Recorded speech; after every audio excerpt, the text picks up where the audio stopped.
Hello and good evening. Welcome to this session, which is supporting children's emotions through play. I first want to say how grateful we are to the Abu Dhabi Early Childhood Authority for making this initiative a reality. My name is Christine Snyder. I'm an early childhood specialist. I live in Michigan in the United States. I have been working in the early childhood education field for 20 years. I'm currently a school director in Ann Arbor, Michigan. We have 90 children and 40 staff due to the pandemic. We have a limited enrollment at this time. At full capacity, we have 160 children.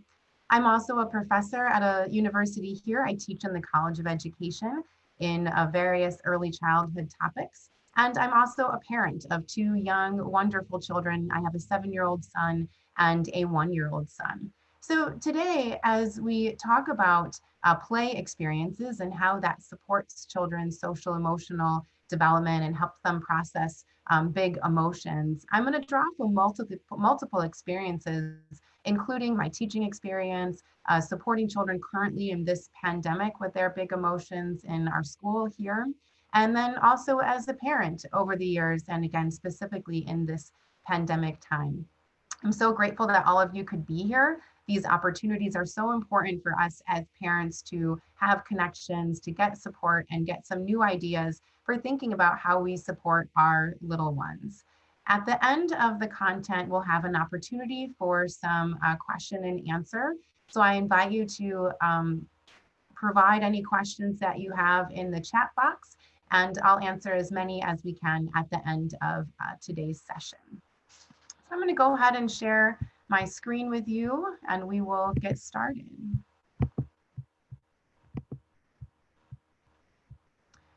So today we're talking about supporting children's emotions through play. And sometimes we think about children's play as being very simple, as being fun, but there's also some really big things happening for children when they're playing. Not only are they making brain connections, they're learning a lot, but they're also processing some things that we can't always see when we simply look at the way that they play. And those are the big emotions. And this is really important because how we respond to and how we learn how to manage emotions in the early childhood years sets the pace or the tone for how we manage emotions throughout our life. So as parents and educators, we want to take opportunities to support children in developing and fostering those big emotions and strategies for managing emotions as early as we can to make sure that they are successful in the long term. So we're going to think about play. We're going to look at 4 different categories here. We're going to think about social emotional development. We'll spend some time talking about typical behaviors so we can start to understand what is happening in children's play based on what we can see. We'll talk about why play in itself is important, why this is a method for growth and learning and managing big emotions. And then we'll talk about strategies that adults can use to further develop that play in response to those big emotions. So we're going to start with thinking about social emotional development.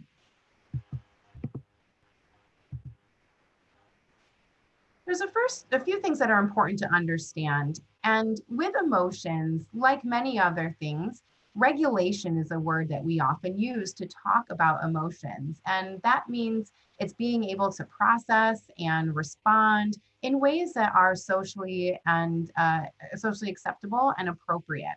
So regulating those emotions starts with children co-regulating. Our long-term goal is for children to be able to self-regulate. That means to manage their emotions on their own.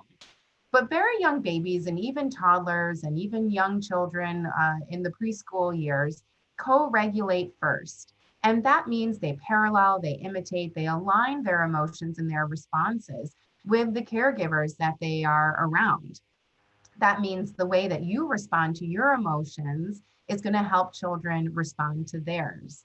So if something happens, let's say you knock over a glass of milk and you get very upset, you yell, maybe you say a swear word, and your child is going to feel that emotion and they may respond in the same way that you do by crying or yelling. But if instead you simply just say, wow, that's so frustrating, I knocked over that milk I was going to drink, the child starts to embody some understanding, empathy, and a calm way to respond to a situation that may be unexpected, startling, or frustrating. So they're really looking to adults to learn how to respond to and manage those kinds of feelings. And as adults, we might not think about all the ways and all the times that children are watching us. And the truth is, they're really watching us all the time. Even if it seems like they're a little distracted, they're taking in all the ways that we talk, our body expressions, our facial expressions, all the ways that we respond to situations. Children are internalizing and using to align their regulation skills. So co-regulate means that children and adults are doing it together. And that is an important step in getting to the goal of self-regulation, which is being able to manage those feelings on their own. It's important to recognize that children are egocentric, and this is a part of human development, and there are benefits to it. In the very beginning, it's important that individuals, infants and toddlers, are learning about their own bodies, that they're protecting themselves, that they are seeking out relationships that will get their needs met. So they think about themselves first, which in a very fundamental way is a survival strategy. It makes sure that they are putting their needs first in order to survive. As they get a little older, and we usually see this more around the toddler years, they develop an awareness of people around them, much more concern for the people that are closest to them, which might be their siblings, their caregivers. If they are in a group care or school setting, that could be their teachers or caregivers. And they start to have an awareness of the needs of other people. And we see this in really tiny ways. A toddler bringing over a stuffed animal or another comfort item when someone's upset. It might mean sharing their food spontaneously. And they're just little ways that we can start to see that toddlers are developing an awareness that other people have the same needs that we do. And then beyond that, they begin to have an awareness of people even further beyond that, maybe outside the home, in the community, in public spaces. And so we see this as a very natural progression. We also want to recognize that social emotional skills, like many areas of development, occur over time. Social emotional skills are unique in that we continue developing these throughout our entire life. So if we think about an area of growth like gross motor skills, we have rapid growth in early childhood, and our gross motor skills tend to peak somewhere around early adulthood. So while myself as an adult, I maybe could do a new exercise program and learn a new way to move my body, for the most part, my balance, my coordination, my ability to walk, all of those things were developed in early childhood. Social emotional skills are different in that while they begin developing in infancy, we continue working on those our entire lives.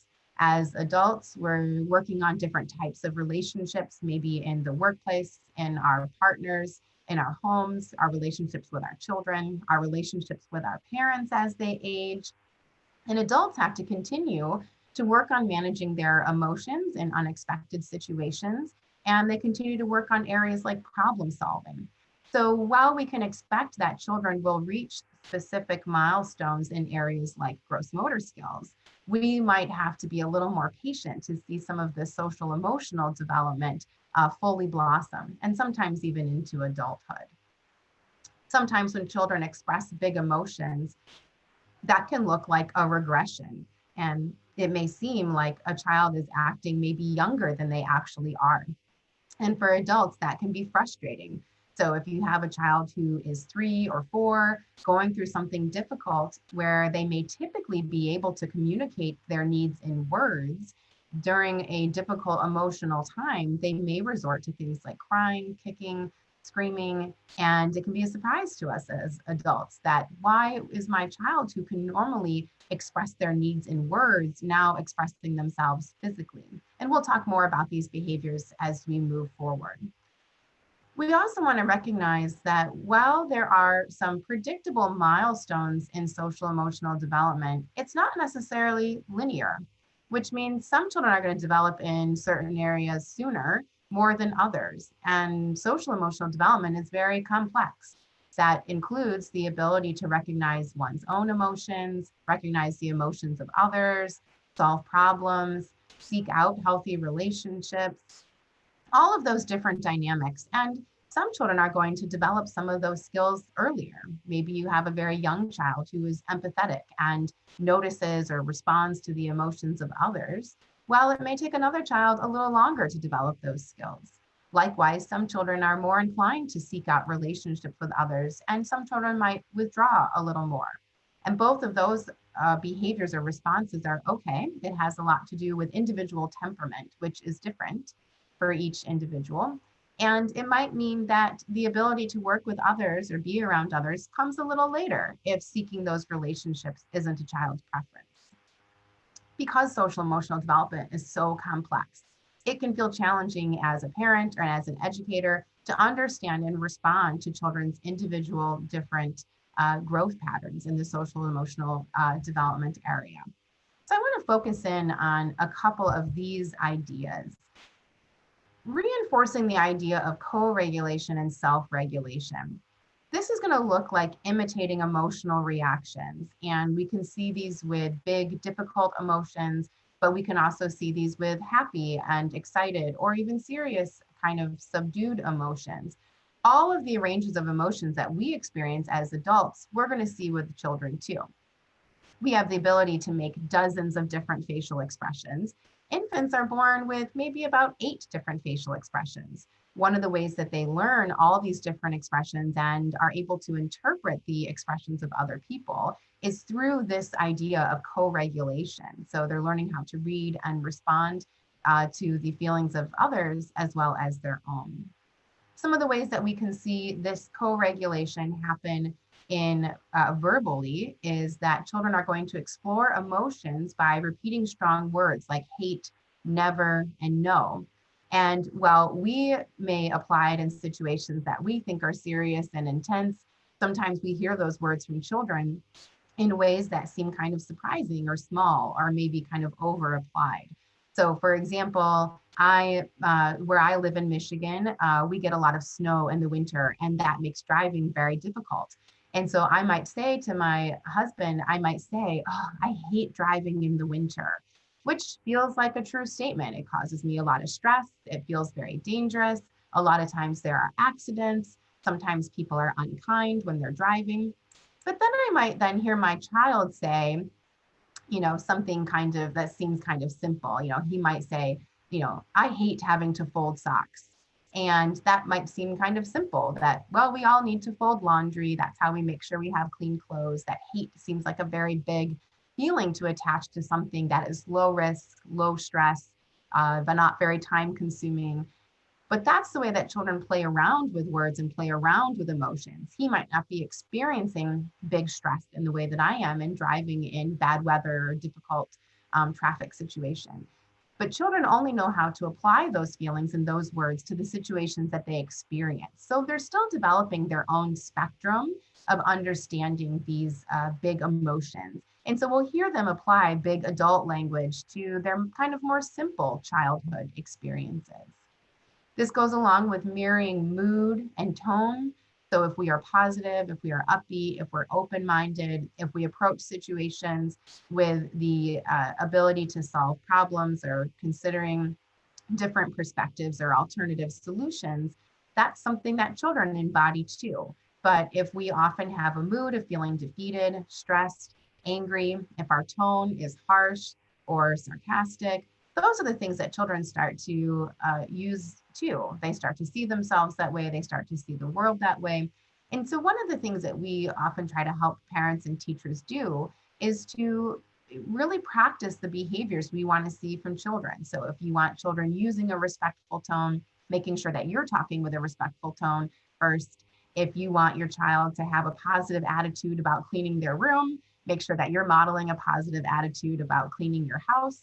And for my husband and I, this is often where we start when we want to kind of adjust our child's attitude or behavior. We have to say, where are we modeling this? Where are we doing what we want our child to do? Is he getting opportunity to watch us and internalize or co-regulate that behavior that we're hoping for? We also might see children do something a little bit different that might be the opposite of the behaviors that you're conveying or that you're demonstrating.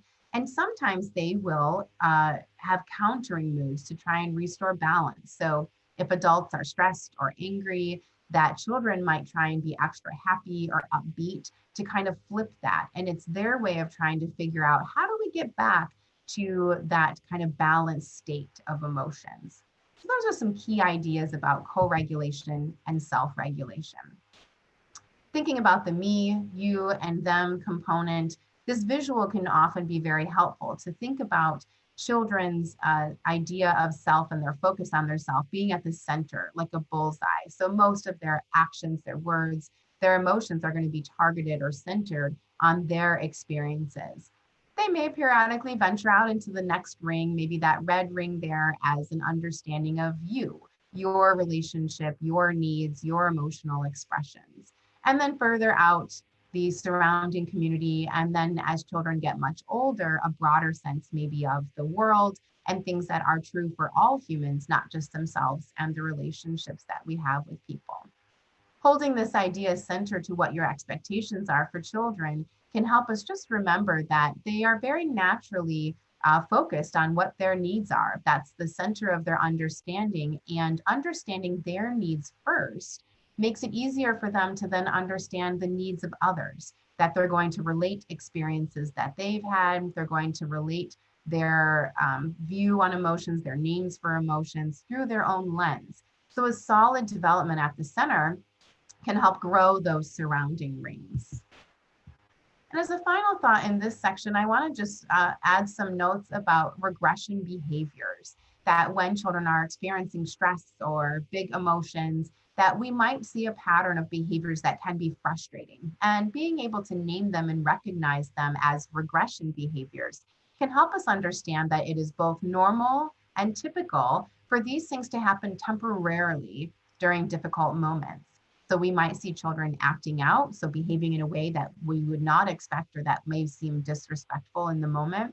Crying, they may not be able to use the full set of language that they're typically able to use. They may resort to yelling or screaming or saying words that feel unfair or unkind. They might be more physical, so maybe throwing things, kicking, throwing their body on the ground. If you have a toddler, you might kind of see them fall out into a little pile on the ground. And they might use more self-soothing behaviors. So they might do more thumb sucking or snuggling with a blanket that you might not see as often. And an example here, yesterday, I had a difficult conversation with my 7-year-old. We were asking him to clean his room, and he got very frustrated, and he yelled something like, you always make me clean my room, and then he ran off to his room. And that behavior in the moment was very typical. He came back about a minute later and said, it would really help me out if you cleaned my room with me. And for a 7-year-old, that's what we would expect, that there was a moment of kind of emotional dysregulation. He regressed to yelling and running away. And then he came back and we had a conversation and we problem solved. We're not going to see that as much with 1, 3, 5-year-olds, but by the time that a child is 7 or 8, well, they may have moments of difficulty and they may have moments of kind of acting out. They should be able to quickly restore those emotions and come back to having a discussion or conversation. So when we look at that situation I just described with my son, momentary regression is normal and typical. And that's him getting back to that balance of emotions where he could then use his words again in a way to have a productive conversation. We help young children develop those skills by naming their emotions and modeling the practices that we want to see. So as an adult, we sometimes might lose our patience too. We might get frustrated, we might raise our voice, we might say or do something that we wouldn't want our child to do, but then we quickly come back and say, I shouldn't have raised my voice. It would have been more appropriate for me to ask you respectfully to put your shoes back in the shoe bin where they go. So we always have a chance to kind of recorrect, which is also what we want children to do too. If you make a mistake, we want you to go back and try again. So let's now take a further look at some typical behaviors beyond these regression components. In social emotional development, what we're going to see as typical is going to be exploration of a range of emotions. Children are going to be physical before verbal. And so in very young children and babies, we're going to see a lot of cuddling or turning away. We'll see hugging. We'll see them imitating facial expressions much more before they're able to start using words to say things like, I'm happy, I'm angry, I'm frustrated. We'll see those things physically first. We talked about regression. With children, we will notice that they have external processing before internal processing. So, for example, if you go to a restaurant and you order a dish and they tell you that they're out of that, let's say you order a vegetable dish and they're out of that vegetable, you can then quickly decide that you'll have chicken instead. And you say, no problem, I'll have the chicken.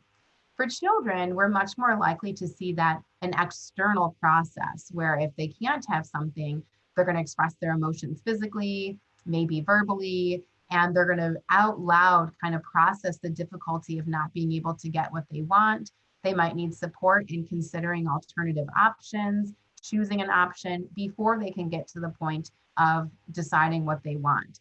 So, for example, in a similar situation, a child may want juice to drink and juice isn't available, and the child might kick or hit the table or scream and say, I want juice, I want juice, I want juice. And you may have to repeat, we don't have any juice. Your choices are milk or water. So you're helping them to see what their options are. And then the child may eventually decide on water. That process is both longer for children to express the emotion, to understand options and make a different decision, much longer than maybe for an adult, but it's also much more external, where adults can go through that process internally. Children have to process that out loud with help, and it's often very big and loud. And these are typical behaviors. And we want to recognize that that's a developmental milestone, that being able to express out loud and externally is developing their ability to do it internally. Additionally, we might experience more challenging behaviors in our home or in those close relationships with parents or caregivers, because that's where trust is. So we often explore, even as humans, we're going to feel safer exploring big emotions with the people that we trust the most. So a lot of times parents in my school will describe things that are happening at home, and we'll say, no, we're not seeing that here, that they're able to problem solve or that they're communicating. And parents are always a little puzzled, like, why is my child being so much more difficult at home? And one of the things that we try and help parents understand is that that's because your child trusts you the most, that you're the safest place for a child to explore an emotion or idea or something that might be very difficult.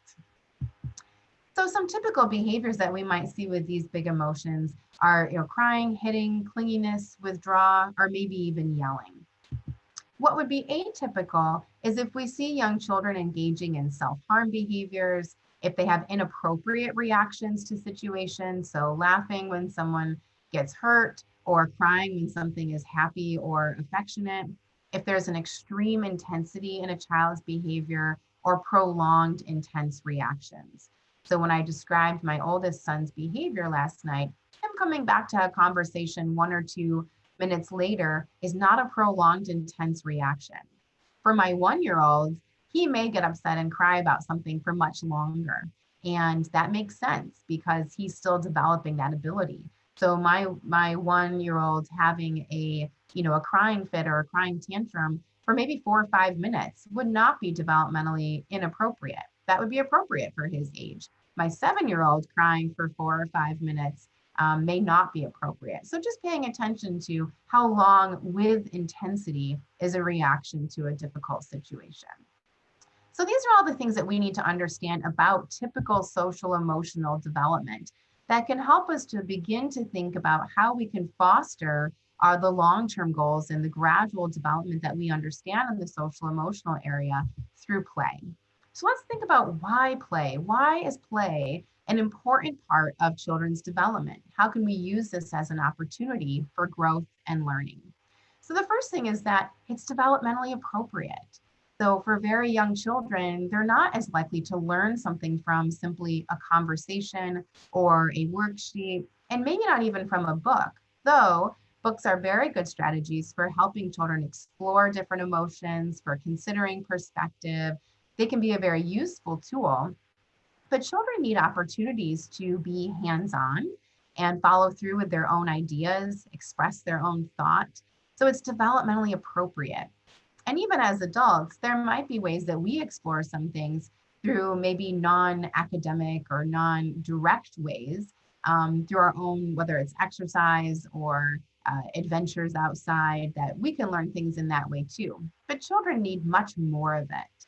So it's safe, it's fun, it's natural for children to play in very open-ended and simple ways. It can develop their creativity, which will help with that problem solving. One of the key things about play is that it prepares children for the real thing. And there is an author, Stuart Brown, who has done some work on the area of play, and he wrote a book called Play.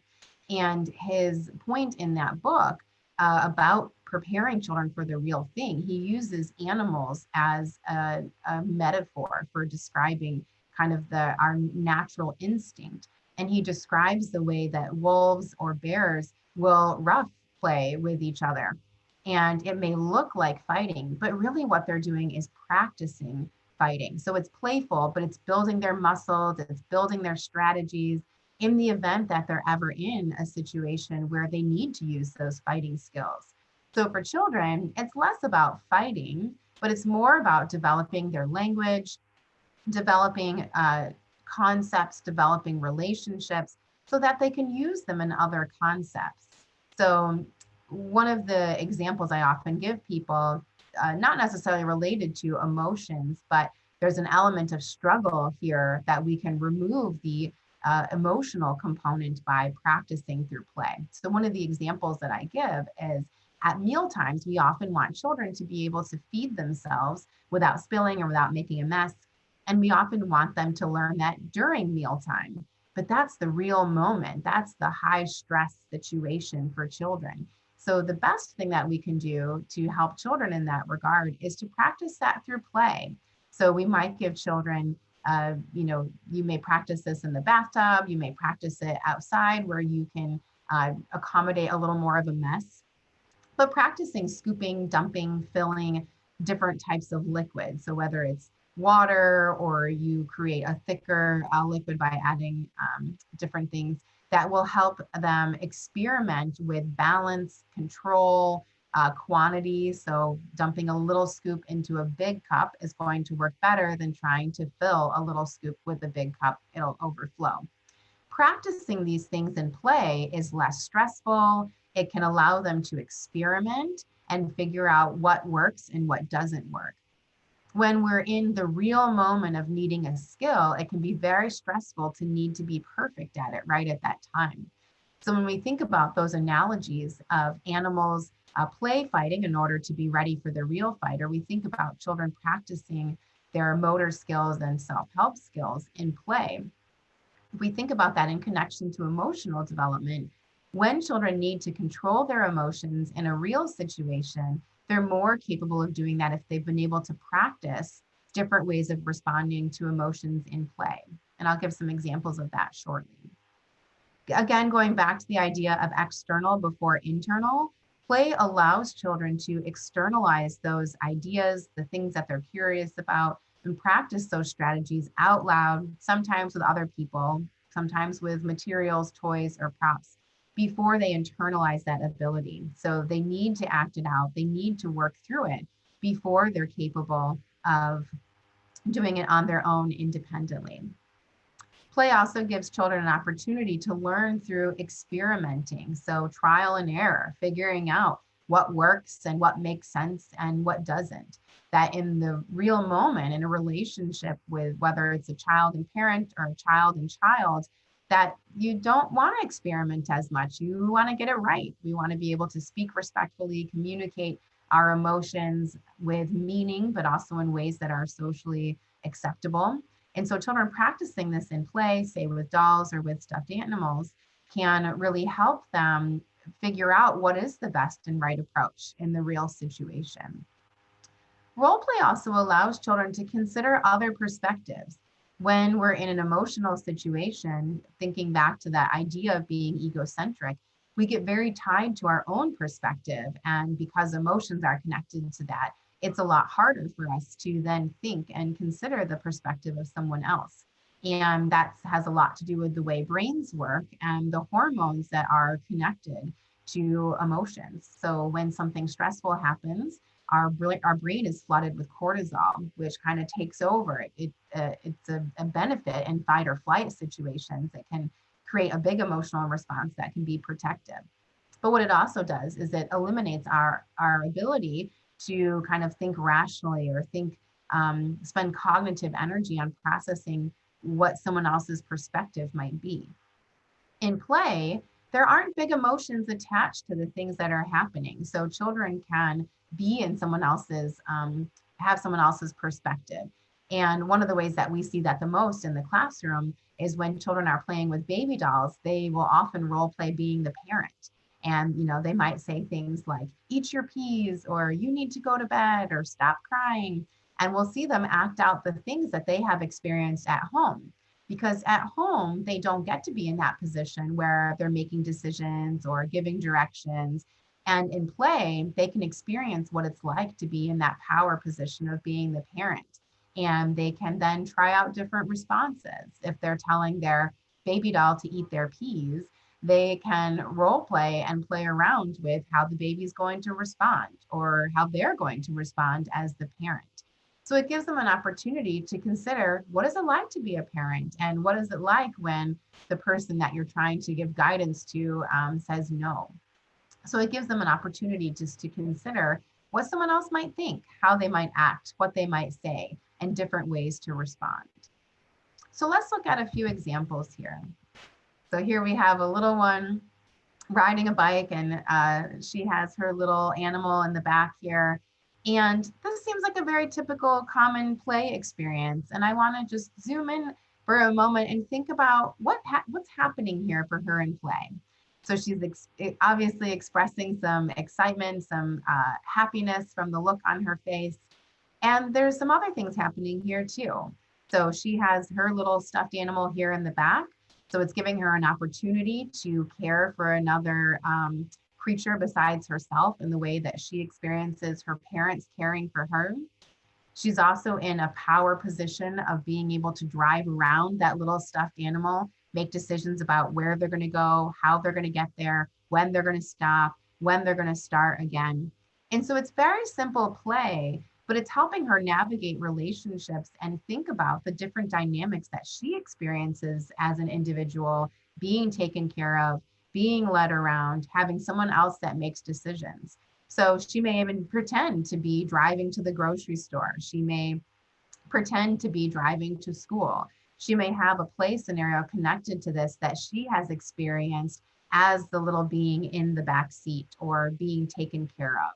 And so having materials that allow children to be in these kind of nurturing or even power positions like stuffed animals or baby dolls can help them with developing those caregiving relationships. And again, extending from that central focus on me, extending to you and to others. And so it's helping her think about that dynamic of one person taking care of another person, or in this case, a little stuffed animal.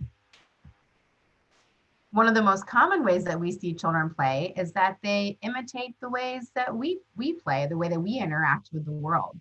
So often when children come to our school or parents come to our school to pick up their children, the first thing children will reach for is the parent's keys or the parent's cell phone. We often see children wearing, sunglasses or glasses or hats or carrying bags, that they're looking to imitate and copy the way that they see their parents existing in the world. And this will help them learn how to be adults existing in the world. And one of the reasons I always use this example with the child on the phone here, when I was a preschool teacher, I had a child who every day would choose to play in our pretend play or house area. And he would get the phone and he would always have these yelling conversations on the phone. And it was a scenario that he would repeat every day. And so we talked to his mom about it and we said, he comes in every day and he gets on the phone and he's always yelling. And she said, oh my gosh, I'm so embarrassed. We've been having a hard time getting these repairs done on our house. And I've had to make calls to the insurance company and to the contractor and trying to get my parents to help come over with the kids. And So he must have been seeing all my stress. And we're like, oh, that really makes sense because he's been saying things like, that's too much money. That's going to cost too much. That takes too much time.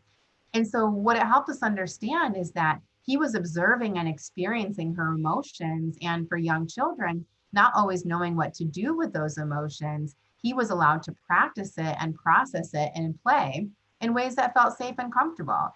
And he would do that in the house area with the cell phone every day. And then after the scenario was done, he'd put it down and he'd go play with trucks. And so what we were observing is he wasn't actually experiencing anger, but he was using play to try and process the anger that he was observing at home. And so, mom felt a little bit bad about it. And she said, I'll be more careful about, the conversations I'm having in front of him. But it allowed us to have just some discussion around what the behaviors were that we were seeing, maybe why it's happening, and how it was helping him in his emotional development. One of the great things about play is that children get to have very hands-on experiences, and children are sensory motor learners, meaning that they learn through their bodies and their senses. They're very physical. And play allows us to do that. So as an adult, we can read books and understand the concepts of things like, say, this bubble here. We would understand that it's wet, that it's slippery, that it's fragile. We would know that it could be created by soap and water and produced through a circle with force of air. We could read that and we could understand that. And part of that is because we have prior experiences that help us understand those concepts. And for children, they need opportunities to feel it. So she needs to feel how wet and slippery it is to understand the words wet and slippery and to understand what a bubble is. She needs to be able to pop it to know that it's fragile and to feel what that subtle sensation of a popping bubble is. So the more that children have these experiences, the more they build their knowledge around these concepts, and it can really grow their understanding of the world. So children are going to be very sensory and hands-on. We also notice that children like to dress up, and it gives them a chance to be someone else. It gives them a chance to try out that different perspective, and it can build power. It helps them feel like they have control in situations or maybe over something where they typically don't. So that opportunity to play and be someone else and try out a different perspective can be really powerful for them. And sometimes it helps them figure out who they want to be. And sometimes it just helps them figure out something that's different. So we notice in our classroom a lot of times when children pretend to be, say, superheroes, a lot of it is about being helpful and protecting in the ways that they experience being protected or being helped by their parents. So pretend play is a way that they can experience that power, that leadership, that helpfulness that can help them understand the ways that adults are helpful and powerful. So as a final section, we're going to take a look at what the adult strategies are to support children in play to develop these emotions and these identity characteristics. So for adults, it's important that we take the time to play with children, that we get on the floor and we participate in their role play, and we take on the roles that they suggest. So when children say, I'm going to be the parent and you be the baby and I'm going to put you to bed, that we play into that and we let them experience what it feels like to be the adult, and we can practice what it's like being a child again. It also gives us opportunity to role play different situations, difficult situations. So we might be playing with dolls or with people, and we might be able to say, oh no, this person has this little baby has lost his mom. How could he find his mom again? And you might find out your child has some ideas, or maybe your child says, well, he shouldn't have walked away from his mom in the first place.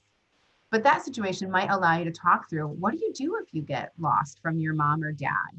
And you can role play that out where the child might feel safer talking about how to help that pretend baby or pretend child get back to their pretend parent. Whereas thinking about the real situation of being separated from their parent could be very scary, that we can process those difficult emotions better when it feels separate from us. We can also read books about emotions. Like I said, that's not the number one way that children are going to experience or process things, but it certainly is one way that we can name difficult emotions, and uh, we can have an opportunity for children to think about different reactions. They can see how characters in a book might try out different ways that are maybe successful or not successful for responding to emotion. One of my favorite books to help children with emotions is called Sometimes I'm Bombaloo. And in this book, the little girl reacts in a very big, loud, disrespectful way to her little sibling knocking over what she was playing with. And she talks about being calm, being balanced, being respectful most of the time. But then something happens and she just feels taken over by this feeling that she can't name, and she calls it Bombaloo.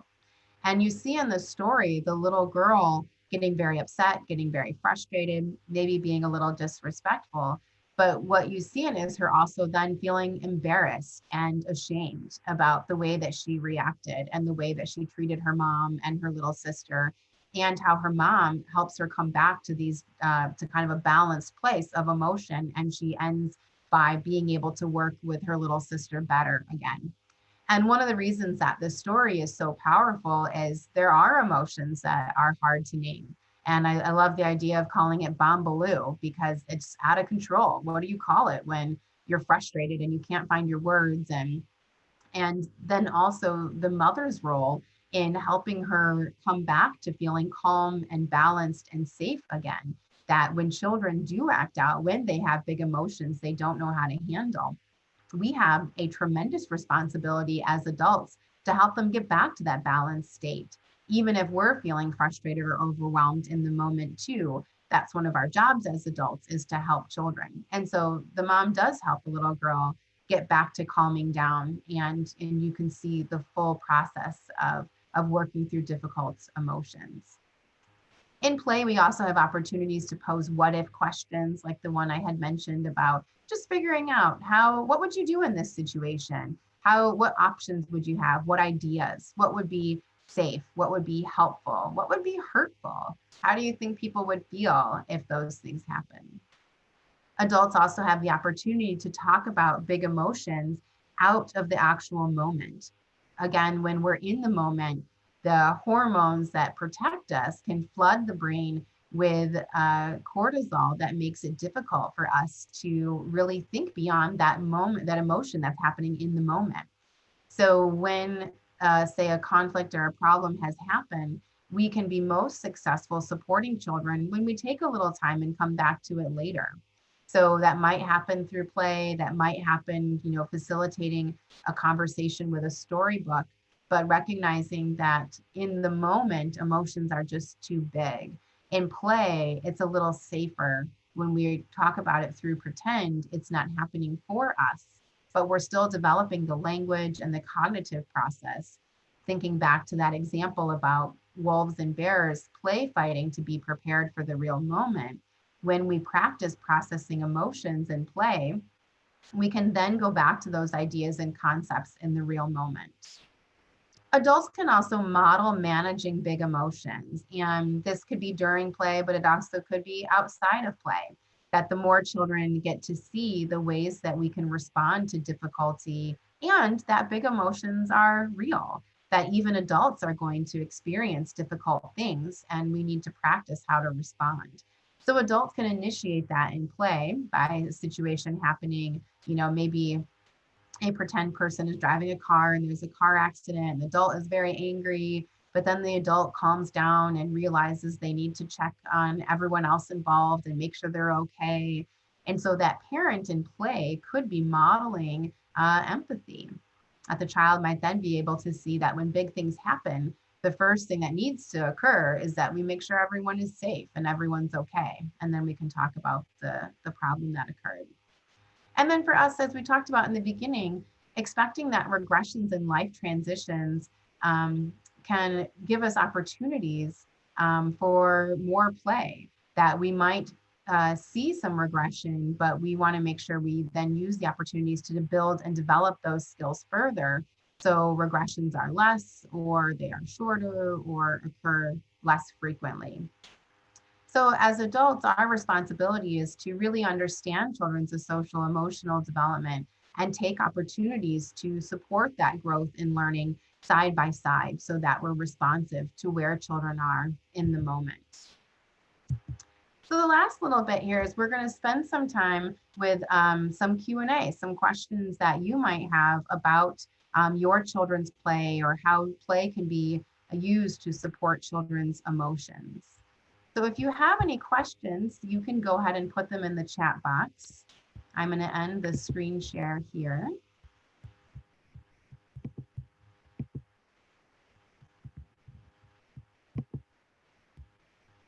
While you're thinking of any questions that you may have, I do have a couple of questions here prepared.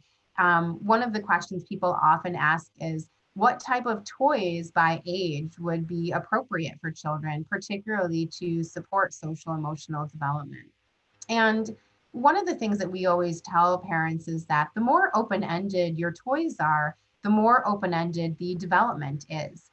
So having toys that are battery powered or make a lot of noise can reduce children's opportunity to manipulate, control, and learn from that play material. So even things for infants, having things like balls that they can control, manipulate, roll around, helps them with problem solving.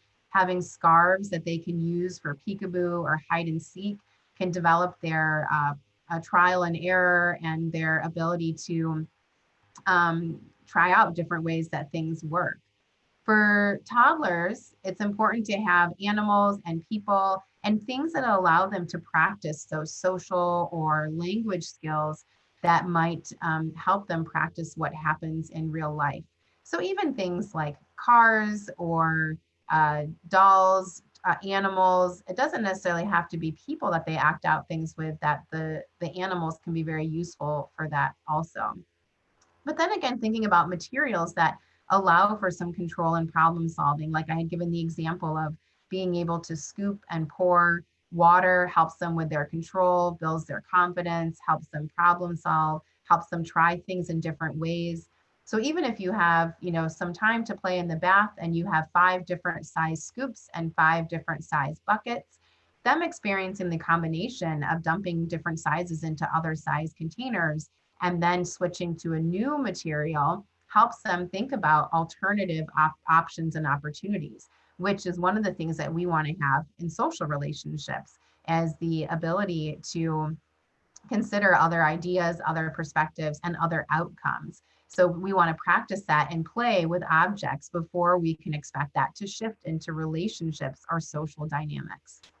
All of the things that I mentioned already would be appropriate for preschool children also, but you'll want to build in the complexity of options for them. That would include dress up clothes. Like I mentioned, children feeling powerful when they get to dress up in different roles.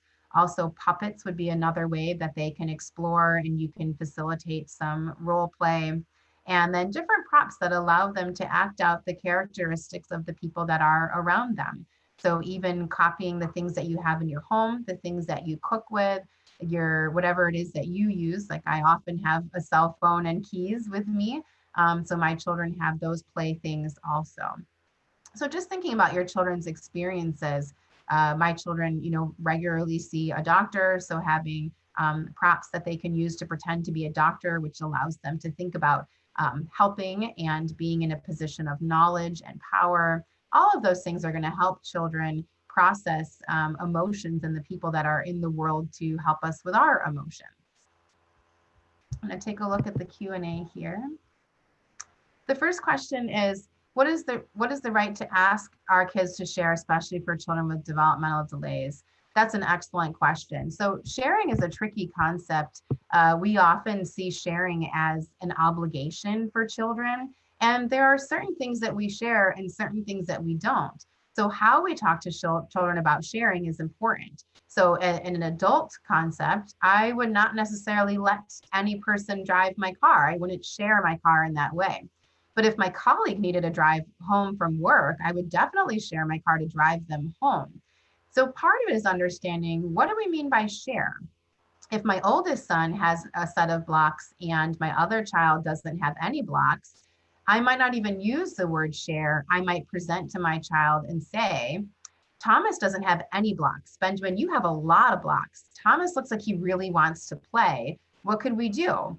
And my hope is that Benjamin would suggest that he could share some blocks, and he might not.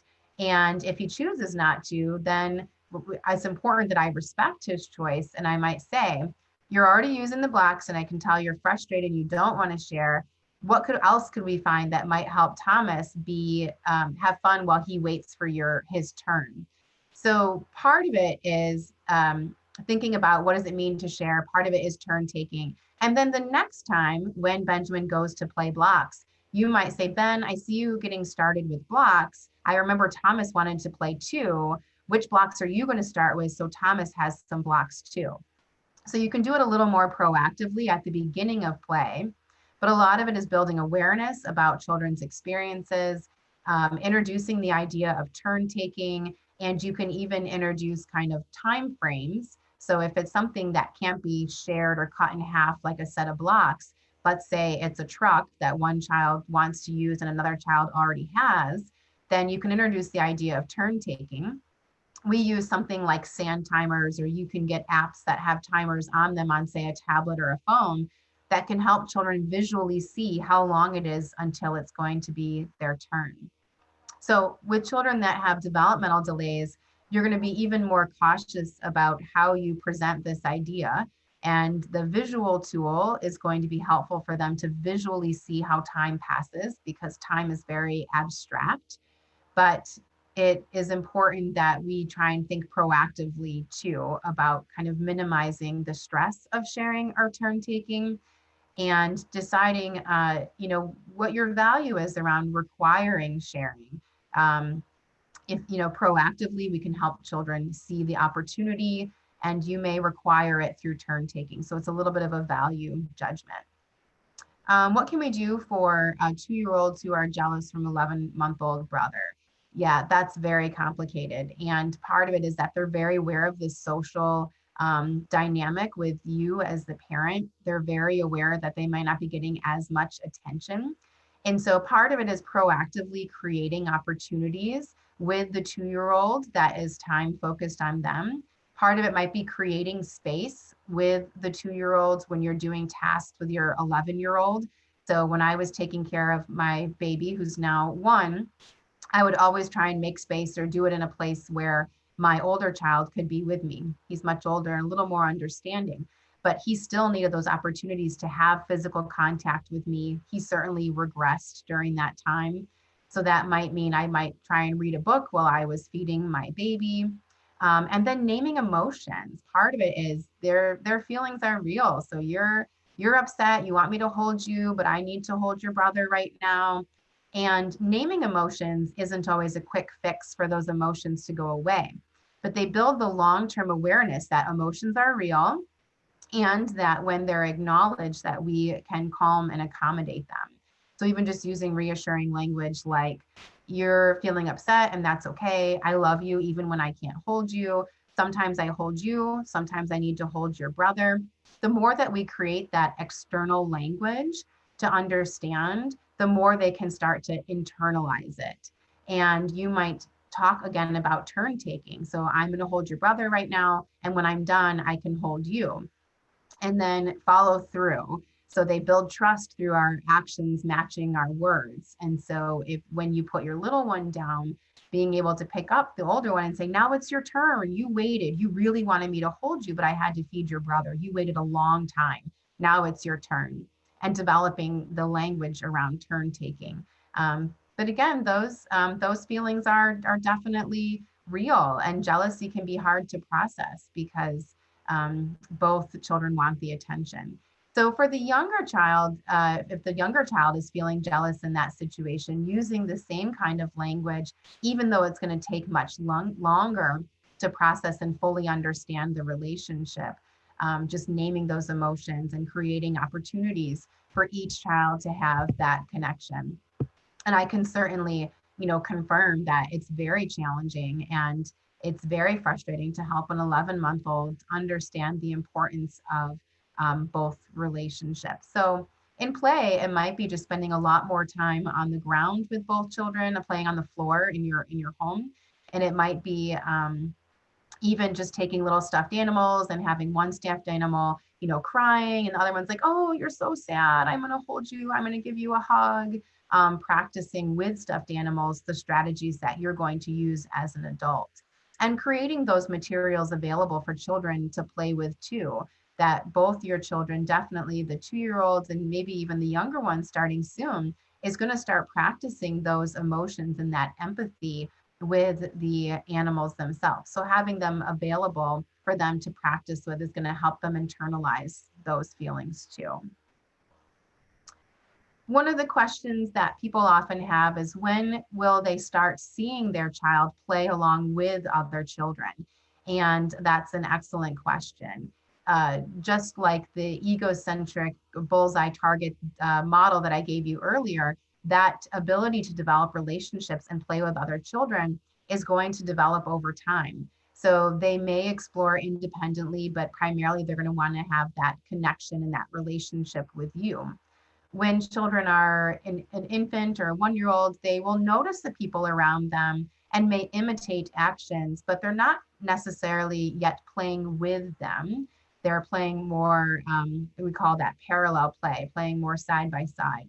So having a common interest with someone and playing near each other, but not necessarily with. And that's through about the toddler years, about 2 to 3, around 3 or 4, children are going to start recognizing that someone is playing in the same way they are, and may start to talk to the other person about play, saying 1 or 2 words. Between 4 or 5, they're going to develop pretend play scenarios together. They'll say more things like, okay, you be the grocery store cashier, and I'm going to be the shopper, and then I'm going to knock over a box of cereal, and then someone's going to have to come and clean it up. And they'll start contributing to stories in this way and practicing different experiences and ideas with each other. So that happens around 4 or 5. And then between the ages of 4 and 7, we'll start to see children have a stronger preference for the people that they want to play with, that they will name their best friends or the children that they play with frequently. And that happens a little more commonly between the ages of 4 and 7. And those play partners might recognize reflect the people who help them engage in that play more deeply or process difficult emotions. And so we will see trends in play partners, and it has a lot to do with kind of the excitement of their play, or they may be drawn to someone who has a different experience than theirs, or maybe drawn to someone who has a similar experience. What if my children argue or fight while they play together? And this is definitely very common. Depending on the age of your children, you may have to do a little more intervention or a little more support helping to facilitate those disagreements. So one thing is recognizing that there is benefit in learning how to resolve conflicts. And younger children, say 2, 3, 4, 5-year-olds, are going to need a little more support in understanding how to describe and communicate a problem, how to identify, list, and recognize potential solutions, how to choose one together, and how to decide that the problem has actually been solved. And the younger we start this process with children, the sooner they're able to internalize that process and practice it when we aren't there. So in our classrooms, or even as we help parents in our homes, we use a very specific 6-step process to resolving conflicts. And the first is just calmly recognizing there is a problem, saying, we have a problem here. And the second is naming emotions. You're feeling frustrated, you're feeling worried, you're feeling anxious, you're feeling angry. Step 3 is gathering information. And for younger children, you're going to be asking them for their, you're going to be identifying what you see. Older children, you can ask for their input. What's happening here? What's the problem? And then we brainstorm solutions. What can we do about it? So the problem might be that both people want the blocks. And what do we do? So we might brainstorm solutions, which could be turn taking, which could be waiting, which could be splitting them in half. And then we choose one together and we decide on a solution that both people can agree on. That's step 5. And then step 6 is following up to make sure that the problem has actually been solved. Did that work? How was our solution? So it's never too soon to start practicing that. The more practice children have at a young age, the sooner they're able to do that process independently, and will start helping others do so too. So that's the end of the time that we have for questions. I just want to thank all of you for joining me this evening, and again want to thank the Abu Dhabi Early Childhood Authority for making this opportunity available to all of us. Thanks so much for joining. 2 more sessions next week and the following week. I hope you can join me then as well. Thank you.